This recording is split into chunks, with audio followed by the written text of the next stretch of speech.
네, 주말에 나왔던 정치적인 이벤트에 대한 평가를 한번 들어보도록 하겠습니다. 동양증권의 박문환 팀장 연결해 보도록 하죠. 안녕하십니까? 네, 안녕하세요. 네.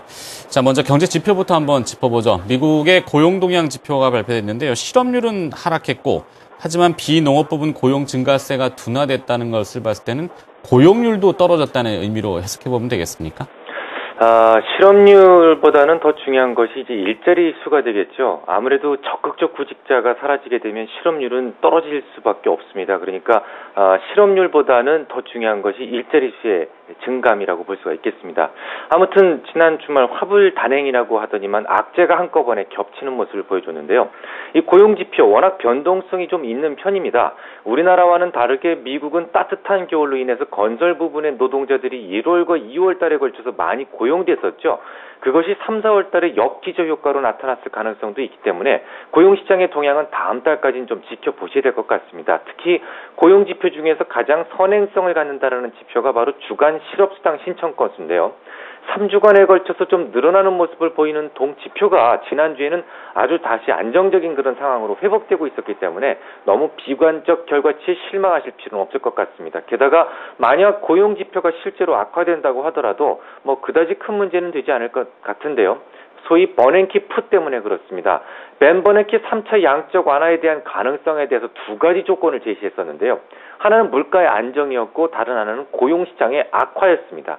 고용지표가 악화되고 그로 인해서 경기가 침체된다면 벤 버냉키는 다시 양적 완화 통화 정책을 펼칠 가능성이 높아집니다.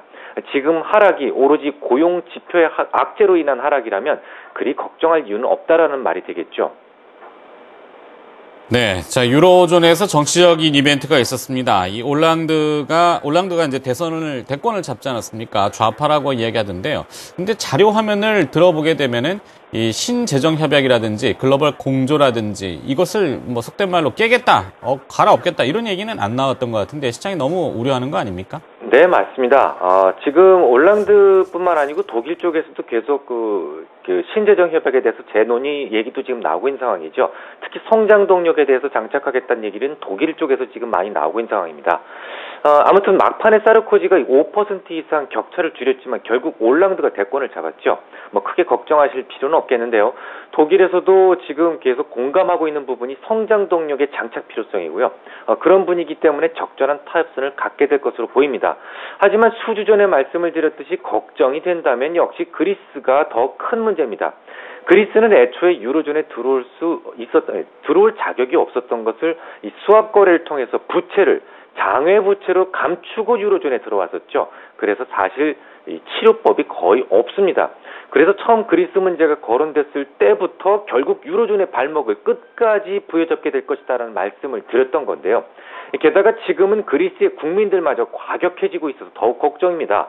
이번 선거 결과를 보시면 아실 수가 있는데요. 우파, 좌파 모두 표심을 얻는 데 실패했습니다. 그보다는 극좌나 극우 쪽으로 움직이는 모습이었는데요. 심지어는 강경한 극우 정당인 황금 새벽당마저 의회에 진입하는데 성공했다는 소식이더군요. 이번에 제2야당으로 급부상한 이 진보 좌파, 이 시리자라고 하는 진보 좌파는 재정 긴축 합의를 원점에서부터 다시 협상하자고 하는데요. 심지어는 그리스에 대한 재무협약의 주체로서 도장을 직접 찍었던, 그래서 약속을 이행해야 될 의무가 있는 신민당의 사마란스 당수마저도 표심을 의식해서인지 EU와의 긴축 재정안을 재협상할 필요가 있다. 이런 발언을 지금 함부로 하고 있습니다. 과연 선거 이후에 그리스가 어떻게 나오게 될지 이게 정말 걱정입니다. 걱정할 것이 하나 더 있습니다. 중국의 물가 불안인데요. 이 최근 채소 가격이 급등하고 있는데 이 물가가 오르게 되면 일당 체제인 중국 정부는 비상이 걸리게 됩니다. 이 철의 정권들이 중동에서 무너지게 된 이유 결국 물가의 속등 아니겠습니까? 이 프랑스도 또 그리스도 국민들이 화가 나면 그냥 확 정권을 교체해버리면 되지만 일당 체제하에서는 그게 여의치 않습니다. 더욱 긴장할 수밖에 없겠죠. 다소 잠잠하던 물가가 강하게 상승한다면 중국 정부의 정책적 입지는 줄어들 가능성이 높다는 것도 하나의 걱정거리가 될 수 있습니다.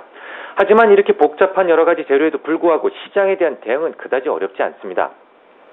오늘 이런저런 이유로 배사면에서 갭이 발생을 했는데요. 둘 중 하나이겠죠.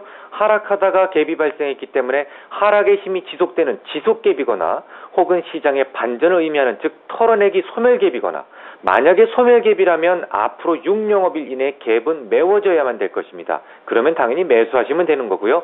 하지만 오늘을 제외하고 6영업일 이내에 오늘 생긴 갭이 모두 메워지지 못한다면 계속 갭으로 간주해야 되고 박스권 한 단계 레벨 다운될 수도 있기 때문에 본격적 매수의 시기는 좀 더 늦추시는 게 좋겠고요. 네. 자, 글로벌 이슈 점검해봤고요. 그에 따른 전략, 기술적으로도 한번 들어봤습니다. 소멸갭에 대한 이야기, 6영업일 이내에 이 갭을 메우지 않는다면은 조금 더 기다려라. 만약에 메워진다면은 반등할 수 있다. 이렇게 정리하면 되겠군요. 오늘 네, 도움 말씀 고맙습니다. 동양증권의 박문환